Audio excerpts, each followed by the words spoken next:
feel like a little page boy right now. My hair was so cute all the day at work, and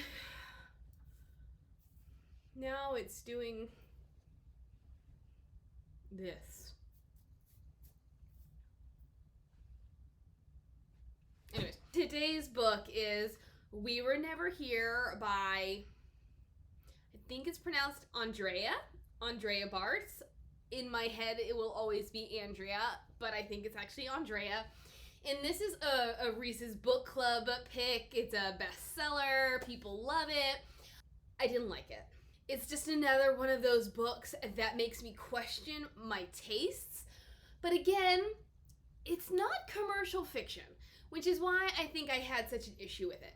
But I think the larger issue I had with it is a thriller, and it's a psychological thriller, which I should love, because I've read really good psychological thrillers, or even just books that have the psychological thriller element to them.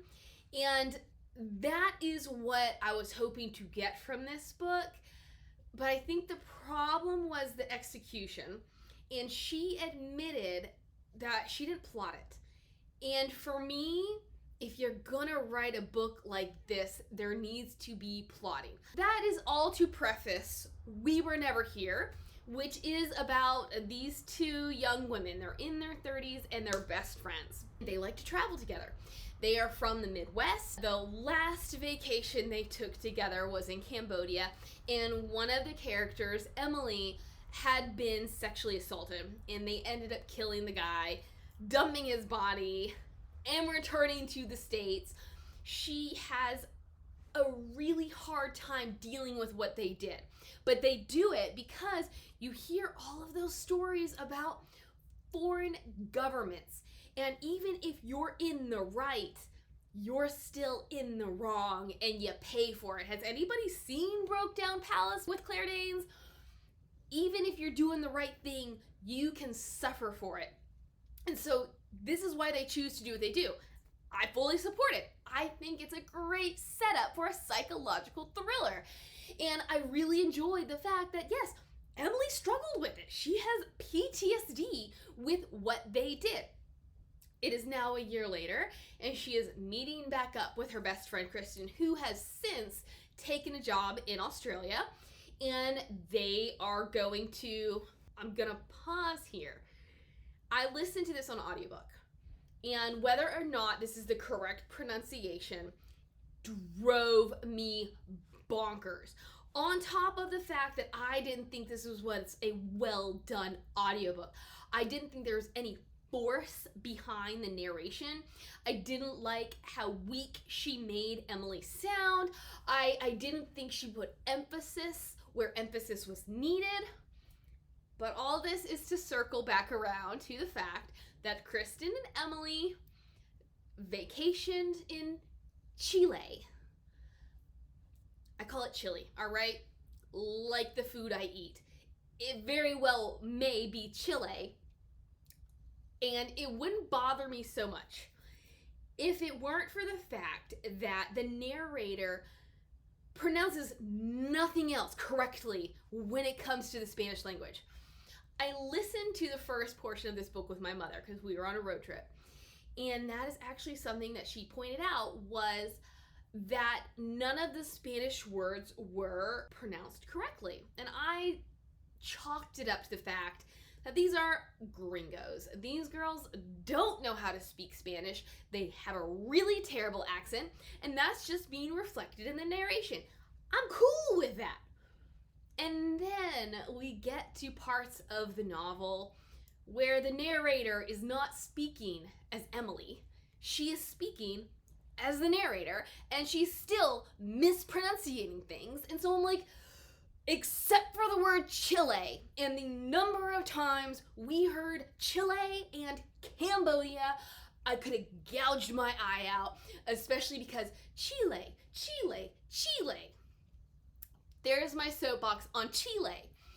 So yes, they're going to Chile, or Chile. I'm not even gonna go there. They go to Chile, they're hanging out, And the biggest difference now is that Emily has begun dating this guy named Aaron. It's really new. And because she doesn't get to see Kristen very much, she doesn't want to ruin their trip by talking about her new beau the entire time. She finally breaks it to Kristen because Kristen says, hey, why don't we take 6 months off and just backpack together? And Emily she's loving her life. Kristen may not enjoy living in the Midwest, but Emily has set up a life for herself there, which now includes Aaron. She finally breaks it to Kristen. She's like, well, how about we wait a little bit, because I am in this new relationship and I'm really enjoying my job. And so I'm not saying no, I'm just saying not right now. Kristen proceeds to chat up this dude named Paolo, who is another backpacker, and ignores Emily the rest of the night. So Emily, I'm not a huge fan of Paolo, and she keeps waiting for Kristen to give her the signal, the key word that says, I want to get out of this, I'm over it. And Kristen never does it. And Emily's like, I'm a total third wheel, so I'm gonna put the keyword out there and see how Kristen reacts. Kristen blows past it, so Emily's like, okay, whatever, I'm gonna go over here. Kristen and Paolo go off to, we're assuming, their hotel room. Emily, she's at the bar, and I'm gonna segue a little bit here just because it jumps out at me and it bothers me, and I felt like it did not carry through to the rest of the novel in a way that it should have. We are in present tense narration. When I'm driving, sometimes I do zone out. Every now and again, I will try to rewind. Sometimes I just give it up and let it keep going. I was driving, and we get to the part where Kristen and Paolo have gone off. Emily is going to pay for her drink, and she realizes that her wallet is missing. We essentially stop in our narration and almost fast forward to the future, and almost an omniscient narrator saying, I should have known. If only this hadn't happened, and then only this hadn't happened, then this wouldn't have happened. How did that get through to publishing? Bartz has published a previous book. I don't remember what it's called. I'm assuming she got away with things because of the success of her last book, because she is semi-established. What doesn't make sense to me is, if she's only had one book, how in the world is that giving her enough credibility to get away with something like switching tense, switching narration? I don't know. Any case, Emily can't find her wallet. She can't pay for her drink. It really doesn't matter. The bartender's like, whatever, just go. She gets to the hotel room only to find that Kristen has killed Paolo. She is claiming self-defense, essentially saying what happened to Emily happened to her. What do the girls do? They get rid of the body, they get rid of the evidence, and then they go back to the States. Well, Emily goes back to the States, Kristen goes back to Australia. Again, Emily's semi-traumatized because it happened again. But she's more worried about Kristen.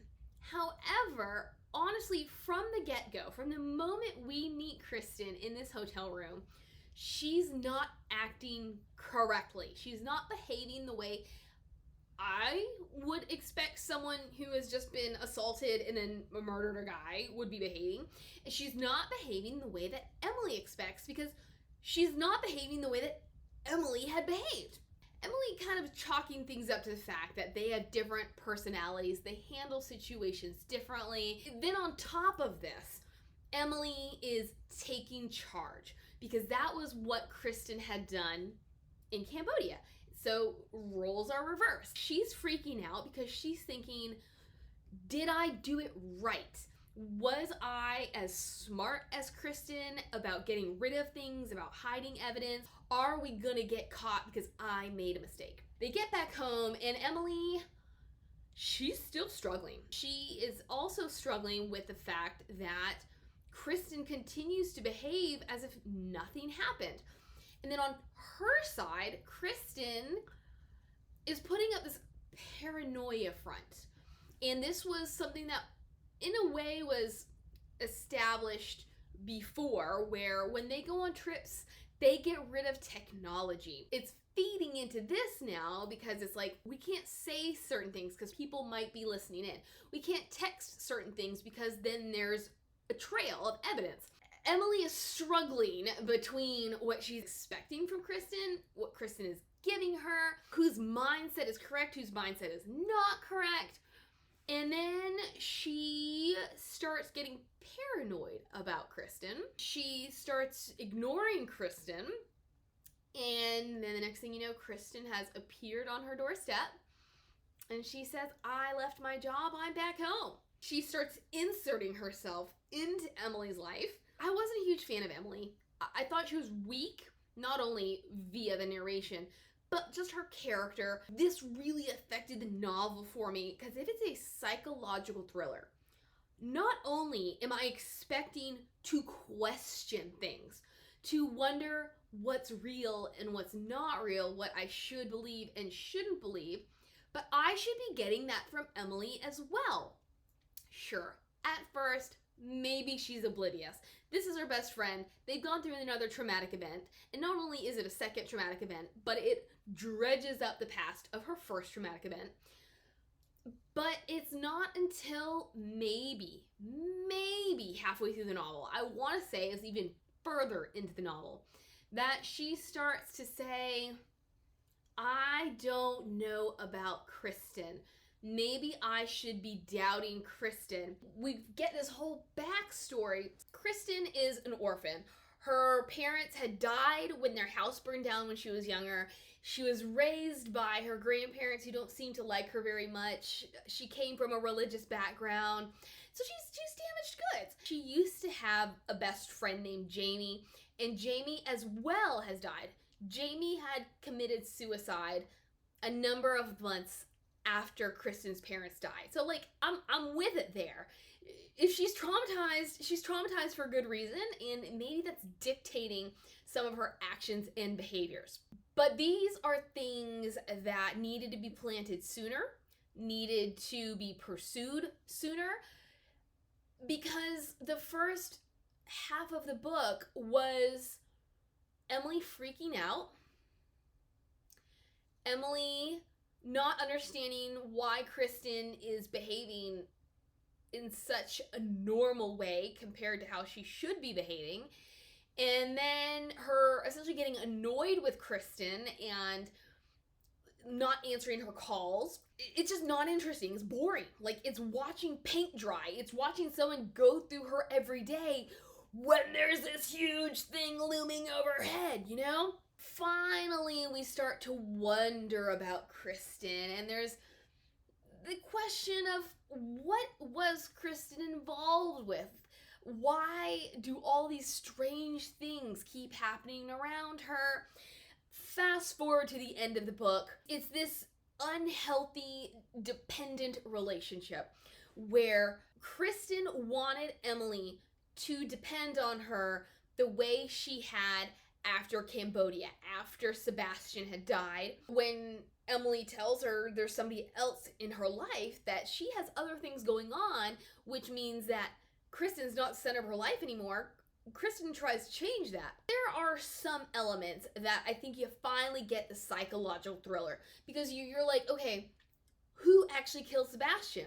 This whole book, Emily says Kristen did. That, you know, he's in the middle of the assault when Kristen barges in, kills him, and then Kristen is saying, no, Emily, it was you. But what's happened? Emily has pulled back enough, and she's telling Kristen, leave me alone. She and Aaron go off for a weekend, and on the plane ride, Emily sees a news report about a suspect in Paolo's death, and that there's a sketch. We aren't told who the sketch is of. We are given the impression that it is Emily. And so Emily emails Kristen using a code that they had developed, and the next thing you know, Kristen shows up in New Mexico. Emily's like, why are you here? And Kristen says, well, because you told me. And Emily says, no, I didn't. I said, I don't want to talk to you at all. And Kristen replies with, well, why did you email me then?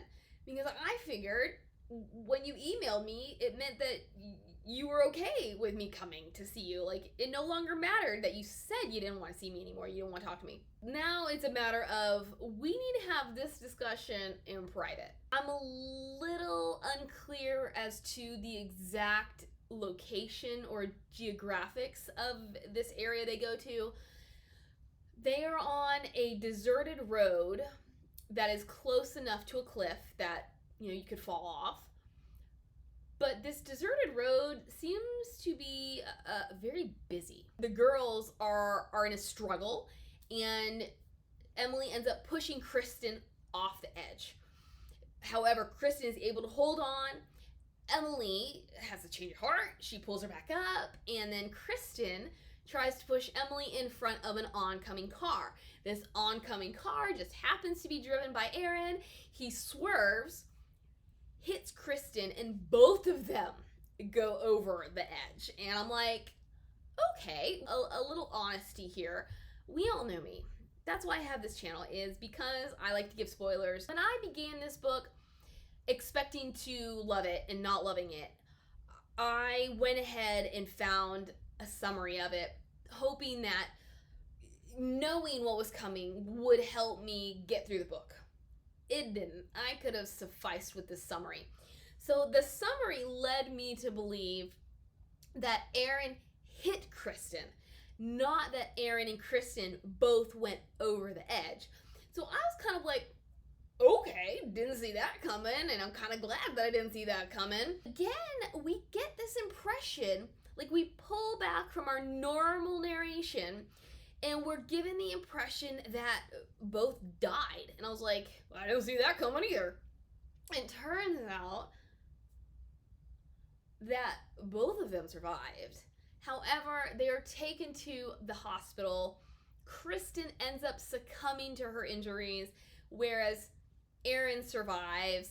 And this is my favorite part of the novel, only because of the psychological thriller aspect, not because it actually makes sense. If you haven't caught on, the entire novel, Emily comes off as the good guy, as the innocent one, as the one that Kristen is trying to manipulate. Whenever they would travel, they would just use false names, trying to protect themselves, like, because you never know who you're going to run into. In the epilogue, Emily talks about what she has to go through in the aftermath of Kristen's death, because now there's the admission of guilt in Paolo and Sebastian's deaths. She gets fired from her job. She's in a lot of legal trouble. The drawing that was given was actually of Kristen. So she's able, through her lawyer, to get away with everything. In the summary that I read, it said that she was able to claim that she was being blackmailed by Kristen. I honestly didn't pick that up, maybe because I zoned out, because this book was pure torture. In any case, she's able to get out of all that. And when everything is finally over, she and Aaron, because, they're broke. So what they do is they sell their story to the media. So with that money, they go on a vacation, and we end with them meeting this female hitchhiker, backpacker, traveler, giving her false names and saying, we love to meet new friends, something along those lines. That makes you think maybe Emily's not so innocent after all. Genius. I love it. Like, I love when, if we're thinking visually, the good guy turns towards the camera and kind of gives you that look like, like maybe, yeah. And so I really enjoyed the ambiguity of the end, even though what doesn't make sense is Aaron. Because throughout the novel, he's set up to be this normal dude. And he rescues Emily at the end because he realizes something's not right in the state of Denmark, and it's just happenstance that what happened. So then to have him part of a deadly duo, it goes against characterization. I'm not saying that they're actually gonna do something wrong, that there's malicious intent, but the ambiguity is what makes it so delicious. If we're gonna have the ambiguity of will they, won't they, you gotta set up Aaron in a different kind of light so that him being involved in something so wrong makes sense. It could be plausible. Even if it's this idea that while Kristen is manipulating Emily, Emily is manipulating Aaron. Just even something as subtle as that, so that when we get to the end, we can believe that he would be willing and able to turn his character around. Obviously, this book, when you describe it in the short, it sounds like a good book. And so that's not what I'm complaining about. I'm not complaining about her idea. I am complaining about her execution. Let's talk about Kristen's family for a minute. I said that her parents had died in a fire, so here's going to be a spoiler. Her dad, who had been this real church-going guy, had been molesting Jamie. We never quite know if he did the same to Kristen. We do know she did not have a good relationship with him and that she preferred her mother. We do learn that the mother wasn't supposed to be at the house that day. Whether or not that is truthful, we don't know. It's not out of the realm of possibility to think that Kristen is unreliable. In any case, Jamie sets fire to Kristen's house in order to kill the dad, and then she goes on to kill herself, either because of the guilt that she killed the dad and or because she accidentally killed the mother because the mother wasn't supposed to be there, or just because of the trauma from what she'd experienced at the hands of Kristen's father. Then we get to Kristen living with her grandparents. We're told she doesn't have a good relationship with her grandparents, but the responsibility is placed on the grandparents. It's not Kristen's fault. It is her grandparents because they are too hard on her, or they expect more from her, or they're just not nice people. After Kristen and Emily return from Chile, the pair of them, when it comes time for Emily's birthday, Emily and Aaron have birthday plans. Kristen shanghais those birthday plans and takes Emily to her family's cabin on some lake. And then the grandmother is like, let's exchange emails and phone numbers. I'm worried about Kristen and blah, blah, blah. And so we get this sense throughout the novel that the grandmother knows something. Does she know something about Kristen? Does she know some things about the past? Like, she has information.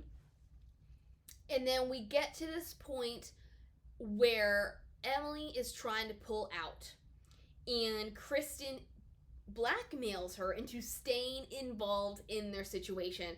She has been planting little things that say, hey, I've got proof that you were involved with these two guys. And even though nobody seems to care that Sebastian has disappeared, people care that Paolo has disappeared. But in either case, I can connect you to them. Emily leaves the house, and as she's about to drive away, the grandmother approaches the car. And you get the sense that she wants to say something, only for Kristen to appear, and everything gets shut down. And that is it. We get nothing else from this grandmother. And it's like, what was the point of her at all if she's not gonna do something? If she's not gonna reveal information, if she's not gonna stop Kristen, if she's not gonna do something to mediate the situation or to propel the interest level of the situation, if she's not gonna give us backstory on Kristen. Then we get the grandfather who, after Kristen dies, tells Emily she is not wanted at the funeral. and it's put in the we vernacular. And so you're wondering, well, what's going on with this grandmother? What is her point? Why is she going along with the grandfather? Did the grandfather do things when Kristen's dad was growing up, so that this is why Kristen's dad then goes and molests Jamie? Is there some kind of relationship with him, or like what kind of person is he, and is he domineering, and that's why the grandmother goes along with it? I don't know. I mean, on one hand, okay, if I'm responsible for someone's death, I can see why the family, no matter how close we are, why the family would not necessarily want me at that funeral. But on the other hand, it felt more like Emily is supposed to be the bad guy in all of this, and Kristen is completely innocent. It just wasn't clear. There wasn't enough suspicion cast, not enough questions planted for me to buy that whole thing. And then we go over to Kristen's relationship with Jamie. For me, it was all cut and dry why things happen. But some of the women in my book group were wondering what kind of relationship did Kristen and Jamie have, and maybe some of the things that were cast upon Jamie were actually things that Kristen did. Kristen feels threatened by Jamie. Kristen tries to manipulate or successfully manipulates Jamie throughout their friendship. There's just more to this friendship. And so, like, these are really great elements that sort of just get dropped. But for some reason, Jamie's parents are still Kristen's godparents, and when Kristen is hospitalized at the end of the novel, they come to see her. Jamie's mother gives Emily a ride back, and it's essentially, you know, if you ever watch a crime show, if you ever watch Law and Order or Criminal Minds or any of those shows where the villain gives the recap of why they did, which I don't know how many people actually do that in real life. It's enjoyable for me because I'm like, thank you for the answers. But this is essentially what we get. So all of the answers that were not cleverly inserted into the novel because it was not plotted are just dumped on us. If you knew the bad influence Kristen had on your kid, why are you coming to her bedside at the hospital when after your kid kills herself, I don't even remember where they moved to, clear across the country? They moved somewhere far away. Why are you flying in to see this girl that I don't think you actually like very much because you suspect that bad things were going on with her influence on your kid? There's all these elements that don't make sense to me. But the biggest takeaway I had from this novel: poor characterization, poor plotting. Please tell me, all of you pure and simple readers out there, if you read a psychological thriller, what do you expect from it? How do you read it? Do you expect twists and turns? Do you expect to question things? And so these are the elements that I simply don't understand how somebody could have just read this novel and been okay with it, because it didn't feel like a smartly written book. It felt like a book where someone had an idea, she put it on paper, and that is the finished product. Nobody went and fine-tuned things. Lisa Jewell just came out with, I think it's called The Night They Disappeared, which I'm gonna get to it eventually. She is someone I would recommend over this book if you're gonna read a psychological thriller, because hers are so smartly plotted that suspicion is everywhere. You don't know where it's gonna end up. But she said that there's a character in this book, when she first drafted it, was a crime novelist. She gets to the end of the draft and she realizes, I gotta do something with the fact that this character is a crime novelist. Otherwise, why is it there? So with Bartz, did nobody get to the end of this book and say, you didn't fully connect the dots? You didn't fully plant reasonable doubt? I'm sure. Oh, okay. I was gonna say, I'm sure there's more things that I could talk about, but because it's been so long since I've read this book and I didn't make any notes, I don't remember what any of them are. Except for one thing.